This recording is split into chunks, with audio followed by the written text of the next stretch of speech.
आशा भरी नारी। ये TWR इंडिया की प्रस्तुति है।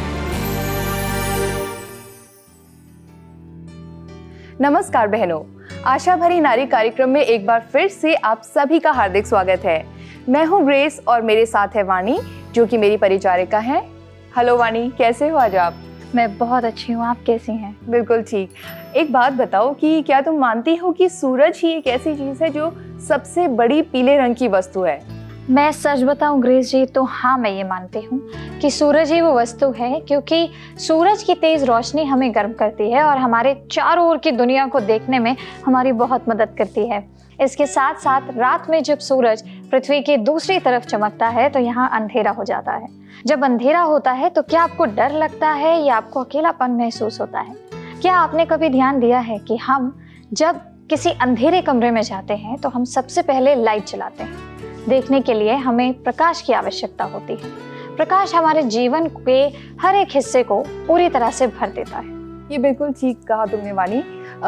हर तरह के पौधों को उगाने के लिए प्रकाश की आवश्यकता होती है और प्रकाश हमारी आत्मा को एक मतलब देता है और खुशी देता है। अगर आप जानते हैं तो अलास्का में सर्दी के दौरान लोग सूरज को देखे बिना 2 महीने तक रहते हैं। इसका नतीजा ये होता है कि हिंसा, अपराध, निराशा, आत्महत्या और नशीली चीज़ों का सेवन थोड़ा बढ़ जाता है। फिल्में, किताबें और कहानियाँ हमें बार बार याद दिलाती हैं कि जब दुनिया में अंधेरा होता है तो हमारी आत्मा में अंधेरा बढ़ जाता है। हमारी आज की दुनिया में हम रोशनी के लिए बिजली पर निर्भर हैं। बस एक दिया जला दिया या एक स्विच ऑन कर दिया और तुरंत रोशनी हो जाती है। आपने कभी सोचा है कि जब यीशु संसार में थे तब बिजली नहीं थी। लोग रात में रोशनी के लिए तेल के दियों पर निर्भर रहते थे। जरा सोचिए कि रात में बिना किसी स्ट्रीट लाइट के खिड़की से बाहर देखना कैसा लगता होगा। अंधेरा हमारे दिलों में डर पैदा कर सकता है और काफी खतरनाक भी हो सकता है। रोशनी के बिना हम गिर सकते हैं, हमें चोट लग सकती है, हम रास्ता भटक सकते हैं और खो भी सकते हैं। जब हम अंधेरे में अपने दोनों हाथों को भी नहीं देख सकते हैं तो उद्देश्य और आत्मविश्वास के साथ चलना तो आप भूल ही जाइए, ये बिल्कुल नामुमकिन है। हमारा जीवन भी यीशु के बिना बिल्कुल ऐसा ही है। प्रकाश का दूसरा मतलब है यीशु। आप पूछ सकते हैं कैसे? चलिए, वाणी हमें इस बारे में बताएंगी। बिल्कुल ग्रेस जी, पहली बात यह है कि प्रकाश जीवन लाता है। चीजें प्रकाश में बढ़ती हैं और यीशु हमें जीवन देता है और हमारे अंदर आत्मिक जीवन को बढ़ाता है। अब बात करते हैं दूसरी बात की, जो कि है प्रकाश रास्ते को रोशन करता है। पुराने समय में यात्री रात के समय अपने साथ लैंप लेकर चलते थे। आजकल हमारी कारों में ही हेडलाइट्स हैं। ठीक इसी तरह यीशु इस दुनिया में हमारे रास्ते को रोशन करता है। और तीसरी बात, प्रकाश से सुरक्षा होती है। यही कारण है कि छोटे बच्चे रोशनी में सोना ज़्यादा चाहते हैं। जब किसी बड़े शहर में कई दिनों तक बिजली चली जाती है तो अपराध बढ़ जाते हैं। ऐसा इसलिए होता है दोस्तों, क्योंकि लोग बुराई को छिपाने के लिए अंधकार का या अंधेरे का इस्तेमाल करते हैं। यीशु ने हमें यह दिखाकर कि खतरा कहाँ है और बुद्धि के साथ कैसे चलना है, हमें एक आरामदेह सुरक्षा दी है। दोस्तों, प्रकाश से सेहत भी मिलती है। मिस्र वासियों की प्राचीन दुनिया में सूर्य देवता रा को उसके इलाज करने की शक्ति के लिए पूजा जाता था। आज पूरे यूरोप के लोग लंबी अंधेरी सर्दियों से बचने और अपने स्वास्थ्य के लिए कुछ समय धूप में बिताने के लिए आते हैं। अंधेरा आपको कैसा महसूस कराता है? इस बारे में कभी आपने सोचा है? कभी ये हमें डराता है तो ये कभी हमें उलझन में डाल देता है, तो कभी अकेलापन महसूस कराता है। जब हमारे चारों ओर अंधेरा होता है तो प्रकाश हमें सही रास्ते पर चलने की दिशा देता है। प्रकाश हमें सुरक्षा देता है और हम अकेलापन कम महसूस करते हैं। प्रकाश हमें साफ साफ देखने में मदद करता है। बिल्कुल सही बात है दोस्तों, और इस बात में मैं आपके साथ बिल्कुल सहमत होंगी ग्रेस जी, क्योंकि मान लीजिए मैंने एक टॉर्च जलाई और एक अंधेरे कमरे में उसकी रोशनी फेंकते हुए आपसे पूछा कि आप क्या देखते हैं। आप मुझे उन सभी चीज़ों के नाम बताइए जो आप देखेंगे। जब मैं आपसे पूछूंगी कि आपने कैसे देखा, तो मुझे आप शायद जवाब देंगे कि रोशनी में आप देख सकें। प्रकाश ने आपको प्रत्येक वस्तु को बेहतर ढंग से देखने में मदद की। प्रकाश हमें दिशा देता है। दोस्तों, यीशु के बिना जीवन में कोई मकसद नहीं है। हर वो कारण जो हमारी दुनिया हमारे जीने के लिए बनाती है, अंत में बेकार ही हो जाता है। यीशु के प्रकाश के बिना हम जीवन के अपने रास्ते में ठोकर खाने के लिए मजबूर हो जाते हैं, आशीषों से ठुकराए जाते हैं, ये जाने बिना कि वे कहाँ से आती हैं, और परीक्षाओं और समस्याओं में गिर जाते हैं। जब हम ठोकर खाते हैं ना, तो हमें हमेशा ये भयंकर एहसास होता है कि मौत बहुत करीब है। ये बिल्कुल सच बात है दोस्तों। यीशु ने यह समझा कि अंधेरे में हमें रास्ता दिखाने के लिए प्रकाश की कितनी आवश्यकता है। दीपों के पर्व के उत्सव पर बड़े बड़े दीपों की रोशनी की जाती थी, जिससे पूरा मंदिर क्षेत्र रोशन होता था। वे घरों में पाए जाने वाले छोटे तेल के दीपक नहीं थे, वे वास्तव में बड़े थे, जो पूरे मंदिर की इमारत को रोशन करते थे। लोग उस प्रकाश में परमेश्वर की स्तुति करते थे, नाचते थे, गाते थे। तंबू के यहूदी पर्व में प्रकाश एक महत्वपूर्ण प्रतीक था। निर्गमन 13:21 में परमेश्वर इज़राइल को रास्ता दिखाने के लिए आग के खंबे को भेजता था। यीशु खुद को दुनिया की ज्योति कहता है दोस्तों। यीशु दुनिया भर के सभी लोगों के लिए प्रकाश है जो उस पर विश्वास करते हैं। यूहन्ना 8:12 में यीशु ने कहा, जगत की ज्योति मैं हूँ, जो कोई मेरे पीछे हो ले वह कभी अंधकार में ना चलेगा, परंतु उसके पास जीवन की ज्योति होगी। यीशु हमें आशा और उद्देश्य देता है दोस्तों। वह अपना लहू बहाकर पाप के अंधकार को दूर करने और कब्र से जी उठकर मृत्यु की छाया को नष्ट करने के लिए आया था।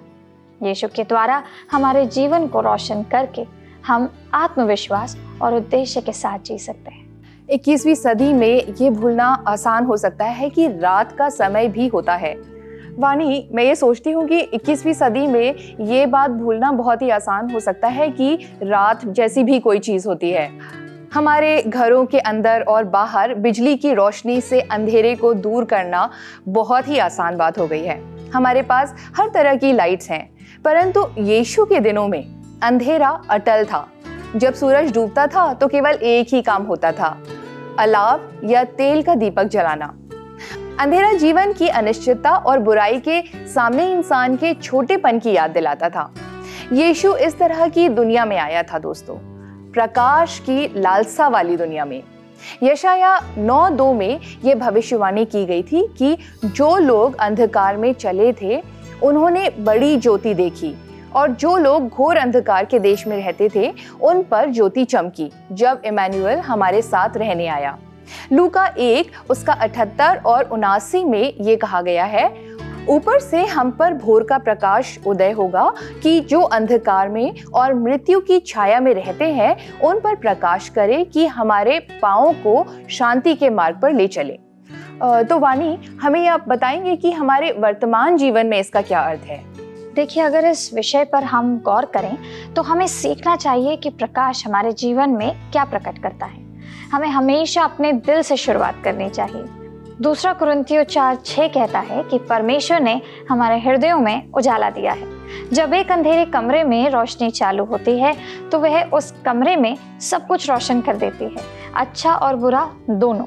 हमें प्रभु से अपने दिलों के अंधेरे कोनों को रोशन करने के लिए कहना चाहिए, ताकि हम अपने अंदर कुछ और भी देख सकें और स्वीकार कर सकें जो उसके लिए दुखदाई है। हमें अपने हृदयों को ऐसा स्थान नहीं बनने देना चाहिए दोस्तों जो पाप की मेहमान नवाजी करें। इसके बजाय हमें ईश्वर से पक्षपात को प्रेम से, खुद को पवित्र समझने की दया के साथ, गपशप को प्रार्थना के साथ और कड़वाहट को अनुग्रह के साथ बदलने के लिए कहना चाहिए। दोस्तों, जब हम ज्योति में चलते हैं जैसा वह ज्योति में है, तो हम एक दूसरे के साथ संगति रखते हैं और परमेश्वर के पुत्र यीशु का लहू हमें पापों से शुद्ध करता है। हमें अपने द्वारा प्रकाश को चमकने देना चाहिए। इफिसियों 5:8-10 में हमसे कहा गया है कि ज्योति की संतान की नाई चलो और यह जानने की कोशिश करो कि यहोवा को क्या भाता है। जी हाँ दोस्तों, ज्योति की संतान के रूप में हमें उस प्रकाश को दूसरों के साथ साझा करने के लिए हर कोशिश करनी चाहिए। हमें उसके वचन में बने रहने और उसकी आत्मा को सुनने के द्वारा सत्य के पीछे चलना चाहिए, ताकि हमारे द्वारा अपनी भलाई और धार्मिकता को एक ऐसे संसार में दिखा सकें जो प्रकाश के लिए इतना बेताब है। हमें उन पर दया करनी चाहिए जो प्रकाश में नहीं है, और धीरे धीरे और प्यार से उन्हें अपने शब्दों और कार्यों से दुनिया को सच्चा प्रकाश दिखाना चाहिए। और दोस्तों, इसके साथ साथ यह भी याद रखें कि हमारी आशा अनंत प्रकाश में है, यहाँ तक कि उन दिनों में भी जब लगता है कि अंधेरा जीत चुका है। परमेश्वर सब कुछ देखता है दोस्तों, वह प्रकाश है और कोई भी व्यक्ति और कोई भी कार्य उसकी नजरों से छिपा नहीं है। एक दिन ऐसा आएगा जब परमेश्वर इस पृथ्वी पर किए गए हर पाप से निपटेगा, जो खुले में या अंधकार की आड़ में गुप्त रूप से किए गए हैं। एक और बात याद रखें दोस्तों कि जब हम एक ऐसे संसार में ज्योति की संतान के रूप में चलने की कोशिश कर रहे हैं जो अंधेरे से घिरा हुआ लगता है, तो आइए हम खुद को याद दिलाएं कि यीशु दुनिया का प्रकाश है। वो है जो अभी और हमेशा दोनों समय अंधेरे में चमकता है। हमारे जीवन में परमेश्वर हमें उसके वचन का पालन करना और उसमें बने रहना सिखाता है। वो हमें दूसरों के लिए एक प्रकाश बनने के लिए भी कहता है, जिसका अर्थ ये है कि हम अपने आसपास के लोगों के साथ परमेश्वर के प्रेम को साझा करें। जब यीशु पृथ्वी पर था, उसने अपने आप को ज्योति के रूप में बताया, परंतु उसने अपने शिष्यों को भी इसी तरह बोला था। यूहन्ना 12 उसके 35 और 36 में इस प्रकार से लिखा है, तुम्हारे बीच ज्योति अभी कुछ समय और रहेगी, जब तक ज्योति है चलते रहो, ताकि अंधेरा तुम्हें घेर न सके, क्योंकि जो अंधेरे में चलता है नहीं जानता है ये कहाँ जा रहा है। जब तक ज्योति तुम्हारे पास है उसमें विश्वास बनाए रखो, ताकि तुम लोग ज्योतिर्मय हो सको। लेकिन अब प्रश्न उठता है दोस्तों कि हम प्रकाश कैसे बन सकते हैं और यीशु के नक्शे कदम पर कैसे चल सकते हैं। सबसे पहले मत्ती 5:14 से 16 को देखते हैं, जो कि हमें अपने प्रकाश को चमकने देने के लिए प्रोत्साहित करता है। यीशु ने हमें बताया, तुम जगत के लिए प्रकाश हो। एक ऐसा नगर जो पहाड़ की चोटी पर बसा है, छिपाए नहीं छिप सकता। लोग दिया जलाकर उसे किसी पैमाने के नीचे नहीं रखते दोस्तों, बल्कि उसे दीवट पर रखा जाता है और वह घर के सब लोगों को प्रकाश देता है।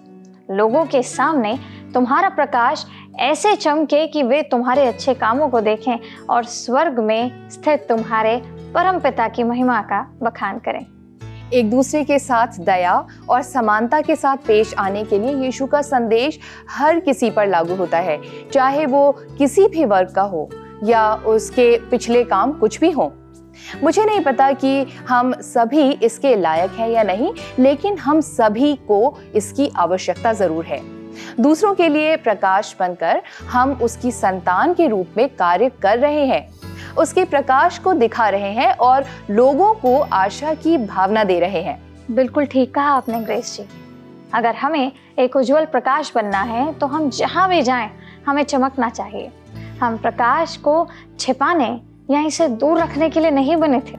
हमें सहभागिता, विकास और प्रशंसा के लिए एक साथ आने की जरूरत है, ना कि खुद को दुनिया से छिपाने की।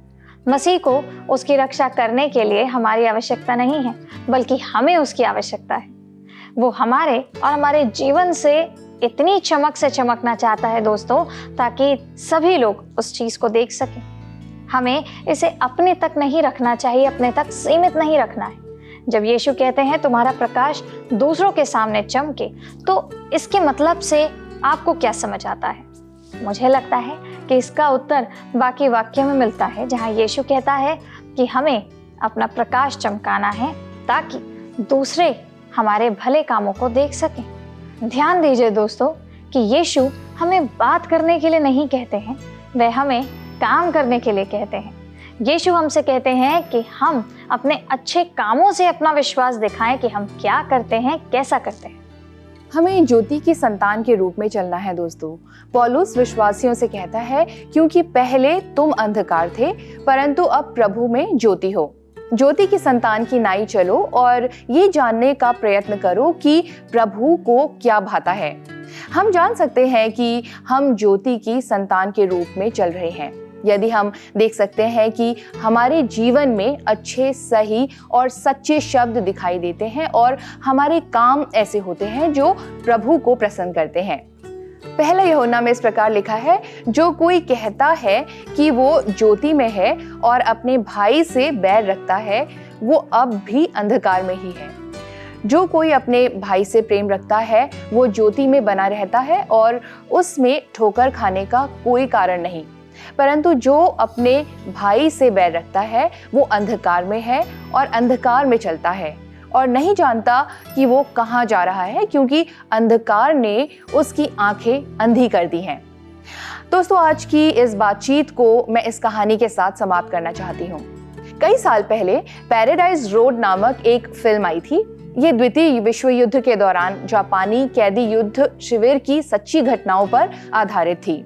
इसमें एक ऐसी महिला की कहानी बताई गई है जिसने महिला कैदियों के एक समूह को आशा, साहस, शांति और एकता देने के लिए अपने प्रभाव और प्रशिक्षण का इस्तेमाल किया, हार न मानने और जिंदा रहने के लिए लड़ते रहने के सभी कारण दिए।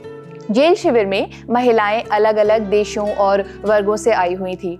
पहले तो उन्होंने एक दूसरे पर भरोसा नहीं किया, लेकिन जैसे जैसे जीवन कठिन होता गया उन्होंने एक साथ काम करना शुरू किया। परमेश्वर ने एक स्त्री को अद्भुत रीति से इस्तेमाल किया। अपनी संगीत प्रतिभा और मिलकर काम करवाने की क्षमताओं के साथ उन्होंने महिलाओं को एकजुट किया और एक ऑर्केस्ट्रा तैयार किया। उसने उन्हें सिखाया कि कैसे फर्क फर्क बाजों की तरह आवाजें करने के लिए उन्हें अपनी आवाज का उपयोग करना है और बहुत जल्द ही उन्होंने एक सुंदर सा संगीत कार्यक्रम किया। वो उन्हें स्वयं को दुख और भयानक माहौल के अलावा उनका ध्यान कहीं और केंद्रित करने के लिए कुछ चुनौतीपूर्ण और सुंदर देने में सफल रही। हर दिन कुछ महिलाओं की बीमारी से या उनके बंदी बनाने वालों के हाथों से ही मृत्यु हो जाती। शिविर में आधी से अधिक महिलाओं की अंततः मृत्यु हो ही गई। एक दिन जब वे एक और अंतिम संस्कार कर रहे थे तो पहरेदारों में से एक ने उससे कहा, तुम्हारी संगीत मंडली अब कहाँ है? इससे निराश होने के बजाय उसने 2 पत्थर उठाए और एक ताल बजाना शुरू कर दिया। जल्द ही दूसरे ने उसके जैसा ही करना शुरू कर दिया। लाठी, जूते और जो कुछ भी उनके पास था वे सब उनका उपयोग करने लगे। वे फिर से एक ऑर्केस्ट्रा थे। यहाँ तक कि जो लोग आमतौर पर बैठकर देख रहे थे वे भी संगीत में शामिल हो गए। अंततः युद्ध समाप्त हो गया और कैदियों को आजाद कर दिया गया। बहुत से लोग जीवित थे। इस महिला को धन्यवाद जिन्होंने उन्हें आशा, साहस और यहाँ तक कि खुशी भी दी। तो दोस्तों, कहानी यहीं खत्म होती है। परमेश्वर हमें जीवन में कुछ भी सुंदर दिखने में मदद कर सकते हैं, चाहे परिस्थिति कैसी भी क्यों ना हो। हम जगत की ज्योति हैं। एक पल के लिए उन लोगों के बारे में सोचें जिन्हें हम प्रभावित करते हैं, जिनसे हम मिलते हैं। परमेश्वर हमें उनके जीवन में प्रकाश लाने के लिए उपयोग कर सकते हैं। दोस्तों, हम दुनिया में प्रकाश बनने के लिए बुलाए गए हैं। इसका मतलब ये नहीं है कि हम सभी को आक्रामक तरीके से बताएं कि हम यीशु से कितना प्यार करते हैं। अगर हमारा प्रकाश हमारे अच्छे कार्यों से चमकता है तो हम दूसरों को अपनी अच्छाई से आकर्षित कर ही लेंगे। वे हमारे बारे में और जानना चाहेंगे। वे ये जानने के लिए उत्सुक होंगे कि हम अलग आखिर क्यों हैं। और यदि वे पूछें तो हर हाल में उनसे हमें यही कहना है कि यीशु ने मुझे जगत के लिए ज्योति होने के लिए बुलाया है। मुझे आशा है कि मैं तुम्हारे लिए एक प्रकाश रही हूँ। तो दोस्तों, आज हम आपको इसी बात के साथ में थोड़ा चिंतन करने के लिए छोड़े चले जा रहे हैं, लेकिन आपसे अगले हफ्ते फिर मिलने आएंगे।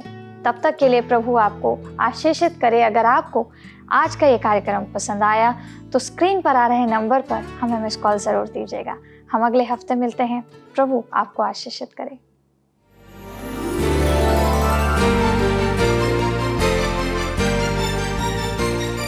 आशा भरी नारी, ये TWR इंडिया की प्रस्तुति है।